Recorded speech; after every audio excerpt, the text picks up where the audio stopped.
Barbara Drnač je po diagnozi rak na dojkah spremenila način življenja. Jaz sem, bom rekla, iz prve brzine dala v drugo, v tretjo, v ler mogoče, na momente. Zelo sem odklopila. No.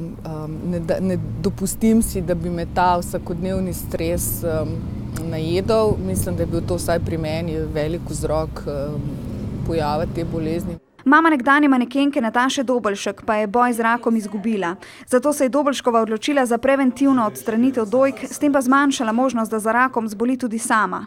Jaz, če bi danes morala iti še enkrat na ta poseg, bi se zelo težko odločila. Tako da, če gledam nazaj, ne vem, od kod sem vzela pravzaprav pogum. Z rakom na prostati se je pred 3 leti spopadal takratni predsednik republike Danilo Türk. Nekdanji premier in predsednik Janez Drnovšek pa je med svojo bitko z rakom bolj kot uradno medicino zagovarjal alternativno zdravljenje raka, a je v svojem zadnjem govoru v javnosti to prepričanje ovrgel.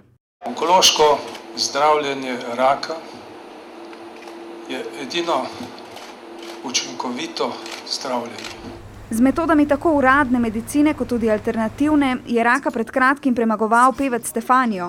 Ko sem prvič izvedel, da imam raka, v bistvu nisem mogel verjeti, če sem prebledel, sem se pa že naslednji dan odločil, da se zavestno začnem boriti proti temi. Za zdravljenje z uradno medicino se je odločila tudi Drnačeva, ki pa se še naprej zdravi tudi z alternativnimi metodami. Sicer se zdravim še z injekcijami bele umele, to pri nas še ni uradno potrjeno in živimo naprej.